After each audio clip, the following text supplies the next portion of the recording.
Welcome to the Cream of Manchester podcast. This week, previewing the Brighton game. Brighton having been quite a lot of a bogey side for Manchester United over the last few years, but following the epic victory at Anfield last week, we are hoping for better things and to kick on and maybe just get that third win in a row, which has been elusive for some time. Joining us today, we have Roy, who's been to several United Brighton games over the years, including the famous 1983 Cup final. We have Murph, who has, actually been to one slightly under the radar United v Brighton game, albeit an FC United v Brighton game, which we'll discuss a bit later. And we've got Lincoln, a Brighton season ticket holder, who can tell us a bit more about why they are so good. Maybe we can learn a few things, and also maybe a couple of their players, one of whom we know well and one of whom we maybe like to get to know a little bit better.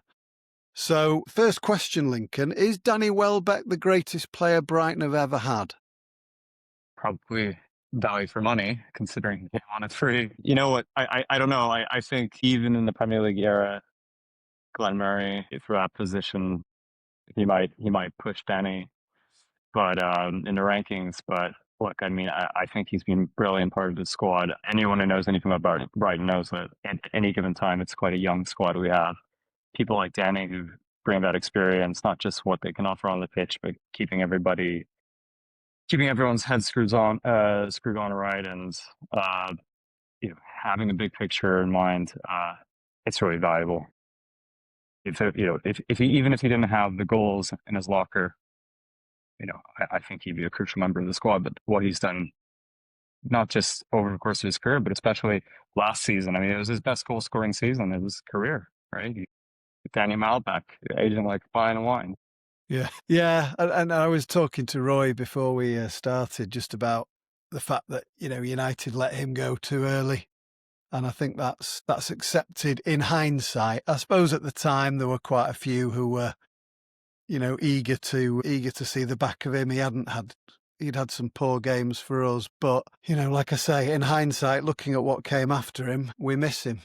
And it'd be interesting to see how he goes tomorrow. He's developing into a very fine Premier League centre forward. Yeah, I'm aware that you guys have actually looked at re-signing him the last 2 summers, both under Ten Hag and this past summer under Amarim. I think the thing that is easy to forget when we have this very similar narrative or situation with Gyökeres, because this is the one we let go, but he wasn't worth keeping at the time. It's been a fair few seasons passed before he became the goal scoring machine he is now. Putting aside just how well he'll cope with the Premier League, I think the same thing goes for Danny. And with Danny, it's maybe less his talents and more his fitness, because he's now scored more goals in the league for us than he did combined for United and Arsenal. And the main reason for that isn't that he suddenly found his shooting boots. He's been able to stay fit with us, and he wasn't in the past at his past clubs. So that's given him that room to actually perform. So yeah, I don't know how much you should really regret letting him go, because he's just a different player now. Yeah, absolutely. And that's, we've got it in the neck from all angles at the moment. When Rashford scores for Barcelona or Højlund scores, it's, people just say, you made the wrong decision, but it's the right place for the right team. That's the key to all this, isn't it? And some people fit and some people don't fit. And I don't think anyone in United's fan base wanted, they want local lads more than anything to succeed at United. That's always been the way. But, it is what it is. We wish him well. And hey, if he ends up back at Old Trafford even in the next couple of years, that would be great. Now, one other player that we need to discuss is this Carlos Baleba, who Brighton are well aware of United's interest, and they apparently have put £100 million price tag on his head. What makes him special, Lincoln? Roy and Murph, I mean, just from a kind of Manchester United fan's point of view, I've not seen very much of him. Have you, Roy? No, not at all, really. In fairness to Brighton, there's not as many full games on the television. You see Match of the Day and wherever. And when the name came up, I'm like, looking at Google and thinking, who is he? I mean, he's only played, what, 30 odd games for Brighton, 40 games, something like that. I tell you, who would be a better signing? Tony Bloom, the chairman, because he is a magician. Now, that would be a good signing because, you know, he plays everything to perfection, really does. Must be, well, I can't think of a better chairman than who he is, or owner. Of course, he's a owner chairman. But as for Belieber, I mean, wow, I'm thinking, okay, good midfield, but 100 million. I mean, whoa, I've not seen him. So he's probably in the 40 million bracket for me with add-ons and he's reasonably young, isn't it? But I mean, they've got him and, if you want him, you've got to pay the That's dollar. the way, isn't it? What's good about him, Lincoln? What makes him special? Well, I'm not going to deny that the price we quoted, it wasn't screw you money. We had this experience with Caicedo where we didn't want him to go when he did, and we didn't think he would. We thought we'd keep him for another season, and the fact that we were quoted the fee that we were quoted by Chelsea, and we just couldn't say no to it.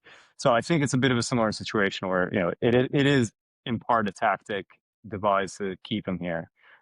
And by all accounts, he's happy to be here for at least another season, which is good.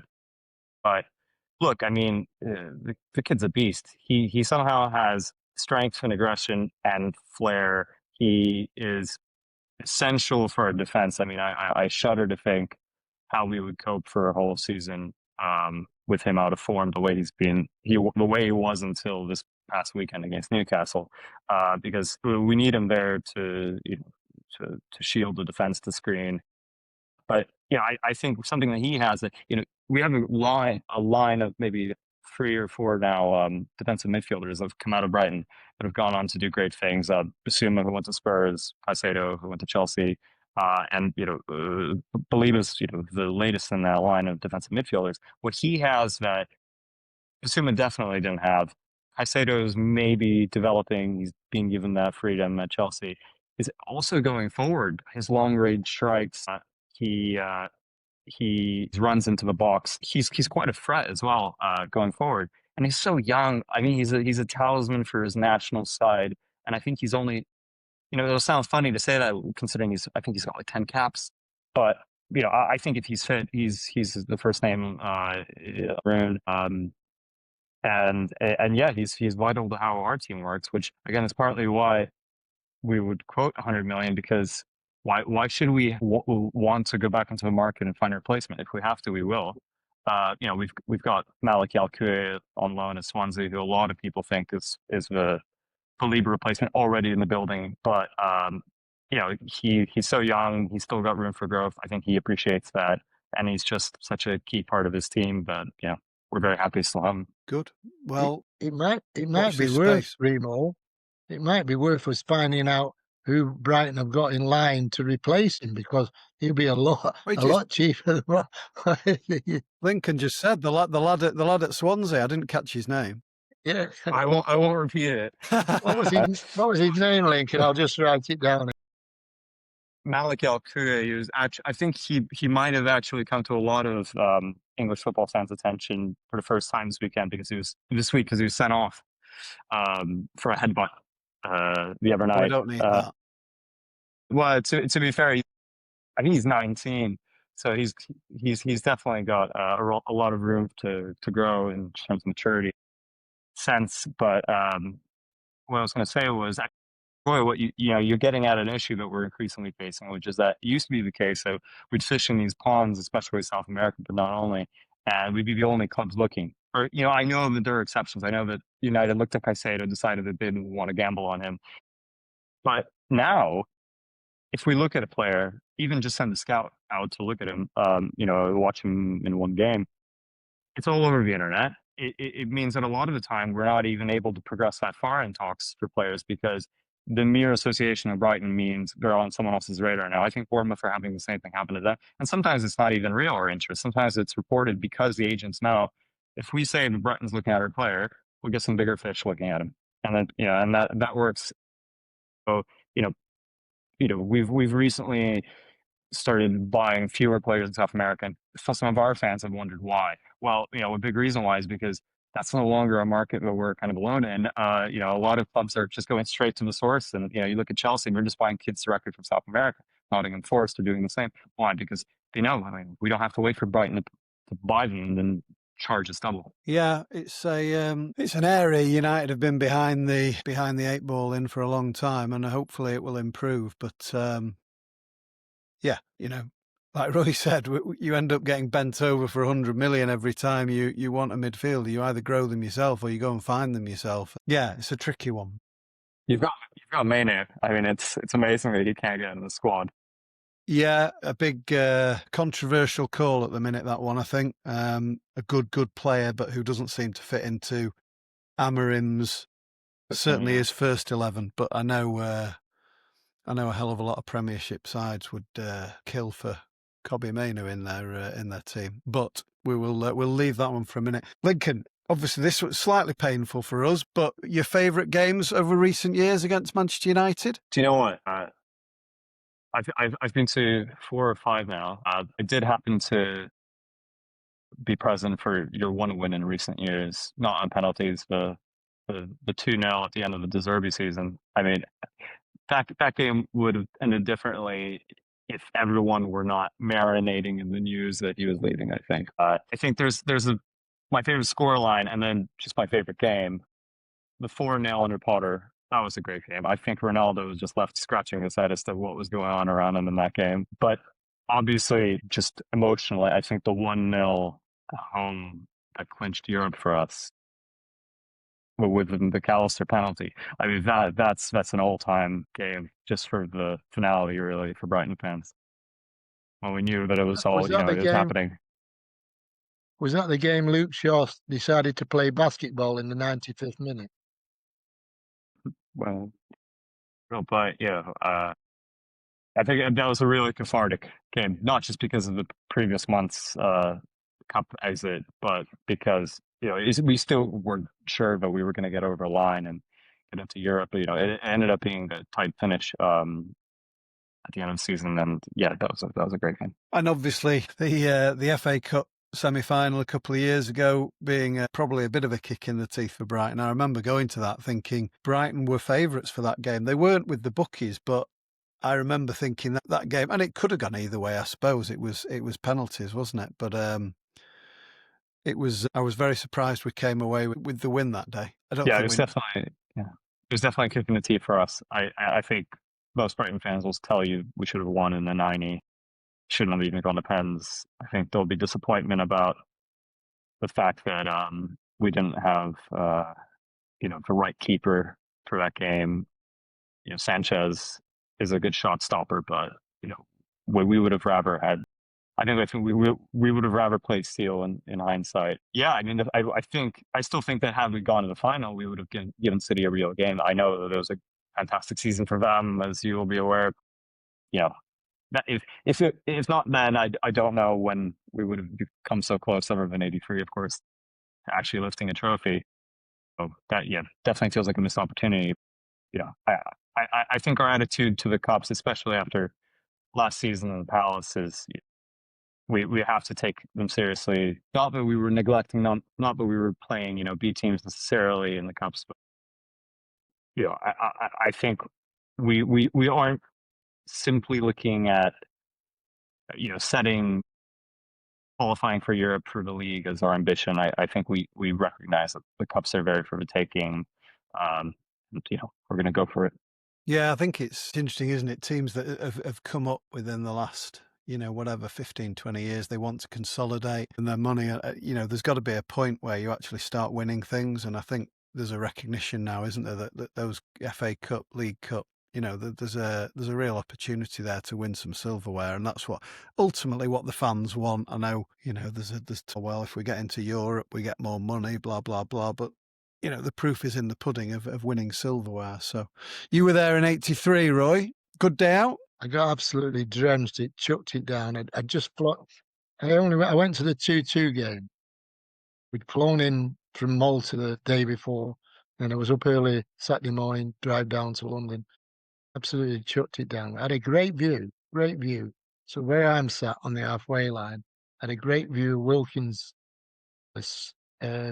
goal, and also a great view of Smith must score. But he'd already scored, actually. He opened the, Yeah, he people had. forget that. He'd opened the scoring for Brighton, and then Stapleton got the equaliser. Wilkins scored a top goal. And then Gary Stevens made it 2-2. And then I'm not being disrespectful to Brighton, but they actually got relegated that year. And I think United had got ripped off in the League Cup final by a guy who became George a friend Courtney. of mine, George Courtney, the referee, who should have sent Grobbelaar. Grobbelaar off when guy karated Gordon McQueen, and McQueen, we yeah. got beat. We got beat in the League Cup that season. How can you be I a just think friend with him, United. Roy? Well, it just proves what time does bring. Going for a drink with David Ellery. No, it's we just happened to be. He was involved with Bishop Auckland. I'm an ambassador up there, and Right, yeah. that's how I come to know him. And I have quizzed him with very strong language as what was happening there Yeah. when someone's karate and high kicking someone on the edge of the box. But I think United were too complacent in the 2-2. I really do. I think, as I say, with respect to Brighton, they were relegated that season, and United were a decent cup side who should have done much, much better in the league with the players that we had. But it was all central to Robson, really, wasn't it? Which again is amazing, because you look at, your Stapletons, your Wilkins, and Whiteside was only young, but the players that were around him, they were all experienced players. And when Robson went out of the team, it shouldn't have been so dramatic. So, it was a long journey home. It was raining, 2-2. But I did fancy it strongly for the replay because I feel it was just that bit of complacency. And Watched it on the telly. Murph, you went to a game that probably is less well known down at Brighton's ground. I'm trying to think of the year, but it was FC United down there in the Cup. Yeah, that was 2010. That was immediately after FC United had beaten Rochdale. That was quite a controversial match at Rochdale in 2010. And the next round, FC United got drawn against Brighton and Hove Albion. And it wasn't played at the Amex, what does he now call it? It certainly wasn't played at the Goldstone ground. It was played at some athletics ground, and I can't remember the name of it. I've not had the time to look it up. But I remember it was FC went up in front. And bear in mind, FC were like the second tier of the non-league or something like that. Northwest Counties Division 1 or something at the time. And Brighton were really in the doldrums. I think they were in like the League 1 or League 2. And then you got a late equaliser, and then FC United's keeper, his name escapes me now, saved the last minute penalty. But it just goes to show how things had changed in that period of time. That 15 years ago, FC United come within a whisker knocking Brighton out of the FA Cup. And then 15 years later, they're unlucky not to beat Manchester United in the FA Cup semi-final. I mean, it's amazing how quickly it changed. Yeah, it is. And I suppose a lot of credit, as Roy said earlier, goes to having a decent owner who invests in a club and gets the right people in. But that's an old wound for Manchester United fans, I'm sure. But and obviously partly the reason FC United are in existence in the first place. But so in terms of tell us a bit more, because obviously what Murph alludes to there, Lincoln, is that Brighton were in the doldrums as recently as kind of 15 years ago. Has there been a kind of I don't know, a kind of a new fan culture at Brighton in terms of people who attach themselves to the club who aren't welcome, or I'm thinking more of the online presence that obviously Manchester United get more than most in terms of absolute clowns who wouldn't know Old Trafford from Wembley, and we have to live with them and the abuse they give players and what have you. Do Brighton suffer with that? We suffer with online Man United fans. Yeah, they keep look.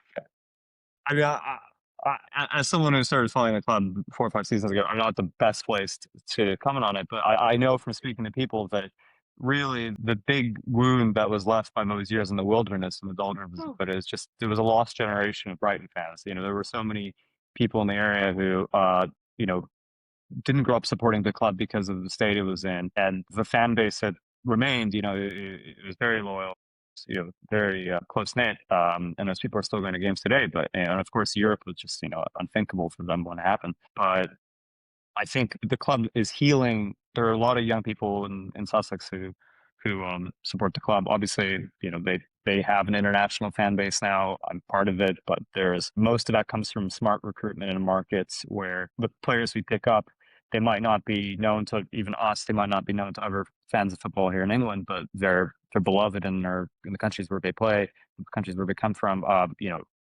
Obviously, Turkey is not Cameroon, but Ferdi Kadioglu, who we signed 2 seasons ago, he the beginning of last season, he opened his Instagram comments after any post, and it's just all Fenerbahce fans wishing him well and hoping he comes back one day. We, as I said, believe is a talisman for his country. That goes for Matoma, obviously. That goes for so many of the players that we pick up these days. That they might be new names to us, but they're huge where they come from, and so that's really helped expand the fan base. And you can see it on match days. You can see the international fans, in great numbers at the Amex. Online, I don't think the issue is so much people who have never stepped foot in the Amex or being the Brighton. I think the downside to so many people tuning in and starting to follow the club at this high point in its trajectory is there is a lot of entitlement, and the expectations that some fans have are a bit distorted. I think we have fans that will be disappointed if we're not finishing in the Champions League places at the end of every game week, and it's I don't find anything crazy about Tony's model or the idea that your season plays out in fits and starts, and we're quite streaky. We might go a few games without winning. We might go 10 games without losing. That's just how it is. And, the hope is that you win enough games that you finish in the European places. But right now it does kind of feel like because the floor we have is a mid-table finish, there are just a lot of fans who are itching for constant success, and I think that's kind of the issue that you really encounter. Not so much people who are terminally online and never at games and have no real finger on the pulse of the club, which we are riddled with. The price of success. Yeah, well, I wish it was the price of success, but I suppose we still get more success than most, and a lot of United fans would do well to remember that. Thank you, Lincoln.